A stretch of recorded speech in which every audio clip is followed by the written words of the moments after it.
I think it's important to start with looking at what this briefing this morning was. Interesting to say the least, and you already commented on the oddity of kind of attacks in the media, but on the content, there wasn't actually anything particularly new.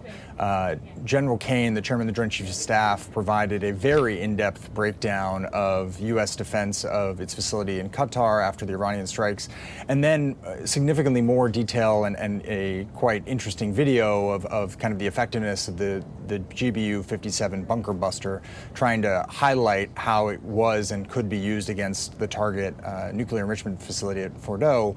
But at the end of it, we were left with no more information on how effective the strikes were than we had started with. And in fact, General Kane even emphasized that that assessment would not come from the Pentagon, but rather from the intelligence community. Now, outside of the briefing this morning, we have heard additional information from other important voices, including the head of the International Atomic Energy Organization, IAEA, that highlighted that from their perspective, there's reasonable understanding that the sensitive equipment at Fordow is most likely incredibly damaged. And that in and of itself leans in the direction of obviously the president's comments that there is a lot of impact from these strikes, but we're still left with lots of questions. Yeah, I mean, I'm just thinking Iran's supreme leader claimed victory in the war with Israel, saying the U.S.'s intervention achieved nothing. Those were some of his first comments since that ceasefire came into effect earlier this week.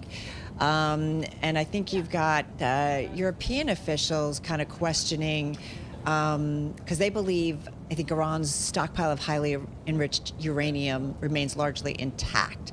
So there's much to be learned sooner, I guess, in the future. The IAEA, the International Atomic Energy Agency, will they be the ultimate arbiter of telling us what was done, of really finding out what happened? Like, where does it land? So from the U.S. perspective, we're, as General Kane mentioned this morning, the intelligence community is going to continue to work to develop that broader and more fulsome assessment on the battle damage. However, at the end of the day, without folks on the ground actually going to the site, which the IAEA could do under an inspection regime, you're never going to have that definitive evidence of what was and was not destroyed. In addition, the questions remaining on the 400 kilograms of highly enriched uranium likely wouldn't be solved even if inspectors were able to return, if they weren't able to enter the sites. So we are left with very big questions about where that concerning amount of highly enriched uranium is. We talked last time about the fact that this enriched uranium could be easily transported in the back of 10 sedans, and the IAEA even has mentioned that Iran told them shortly after Israeli strikes began that they would take special measures to protect their nuclear equipment, including highly enriched uranium, which could have included dispersing it outside of known facilities. Hey, before you go, just got about a minute left here, Adam.